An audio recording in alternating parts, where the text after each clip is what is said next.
AJ Nelson. I'm going to be comparing two different genetically modified soybeans, names of Dicamba soybean and Roundup Ready soybeans. These two modified soybeans are genetically modified to have a spray to go along with them so that the soybeans won't be killed by the spray, but the weeds will. I'm comparing these two because the farming industry is improving in so many ways, from different kinds of tractors of old and new and brands, and the different kind of seeds to use of either Pioneer or hybrid or Monsanto's, and I think Monsanto's is a brand. Yeah, so I'm just going to be comparing these two because it's a good idea that farmers know what they're buying and what the risk they're taking when either taking each kind of soybean. So let's get into it. I was just want to show the two different kind of soybeans. The top one is Roundup Ready soybeans and the bottom one is Dicamba.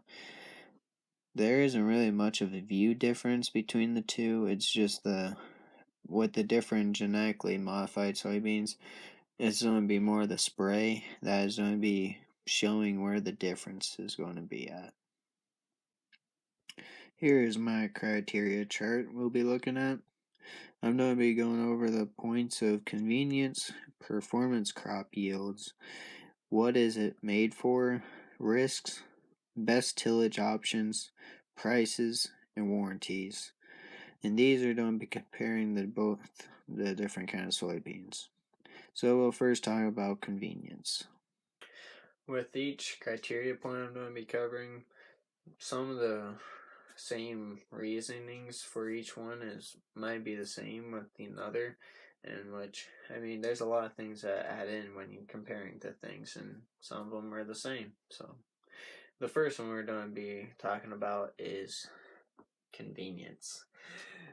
With the convenience of Dicamba, there's going to be times when you have to spray for weeds, and with the Dicamba, you'll only have to spray the weeds once, and most of the weeds will die then, and you'll rarely have to do a second spray.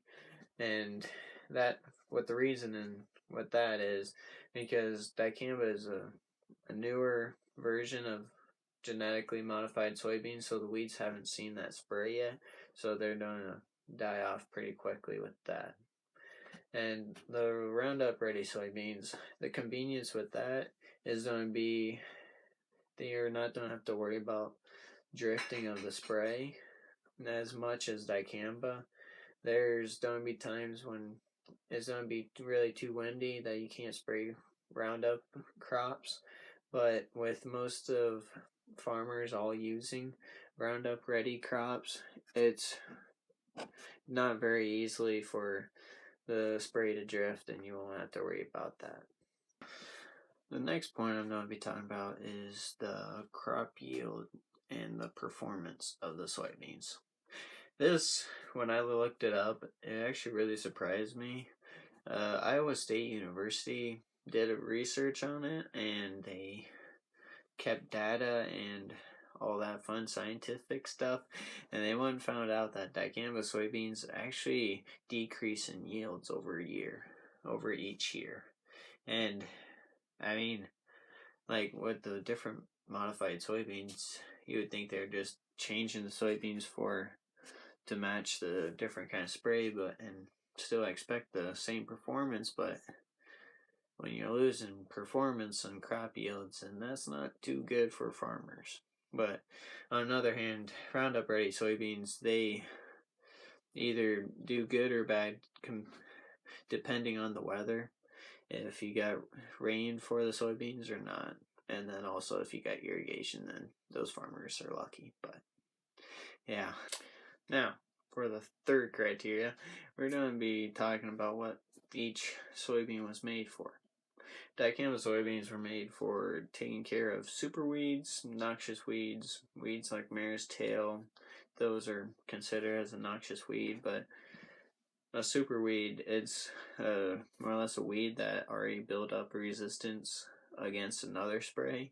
So like they already got that in, so say their immune system, and they can fight off the spray and not even be affected by the spray. But with Dicamba spray, it's going to be for a new spray to kill the weeds that they haven't seen before. And Roundup Ready soybeans, they were made to be one of the first GMO soybeans, and that was just like a really big step in the farming industry of showing what genetically modified soybeans can improve on for a farmer's operation. The next criteria point I'm going to talk about is the risk. When farmers use dicamba soybeans, there isn't very many other farmers that do use that. So when there's a windy day of between 5 to 10 miles per hour, that spray may drift, and when that spray will drift, it'll land on the neighbor's fields, and like everything that's not resistant or made resistant to that spray, it will be killed, and so that's not very good. And the Roundup Ready soybeans, the risk is that the weeds will become more resistant and creating a super weed, and there isn't really any other way besides of changing sprays to kill those weeds. So next is the best tillage option between the two. Dicamba soybeans would work probably better with a no-till system. When there's no-till, those weeds are more likely have seen Roundup before and are probably start becoming more resistant to Roundup.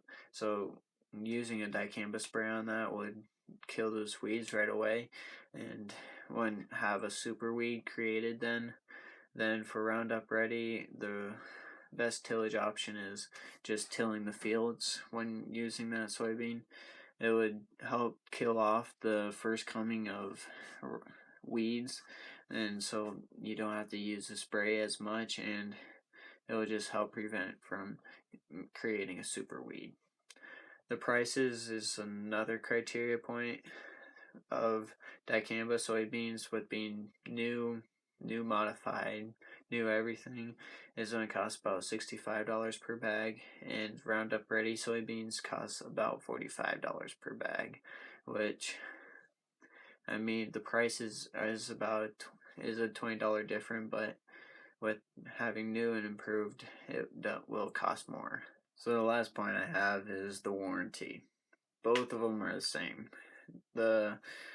Whoever's spraying it, from the farmer, co-op, spraying company, whoever's spraying is self-liable for accidents and drifting. When both of the soybeans were like put out there on the market, they had their instructions, they had their warnings, so everything was there to read and learn what to do and what not to do. So the soybean I would recommend using is the Roundup Ready soybeans. From everything on the criteria list of convenience, performance of crop yields, what it was made for, risk, best tillage option, price, warranties, which that last ones are both the same, but it just really shows that the Roundup Ready is less of a risk taker and is just easier to handle and better to use, and won't lose anything in the crop yield. So, well guys, that's all I have for today. Thanks for watching. Like and subscribe. I don't know the next video I'll post, but hope you learned a thing or two also. And especially comment any questions or anything you'd like to add on this topic. So, peace.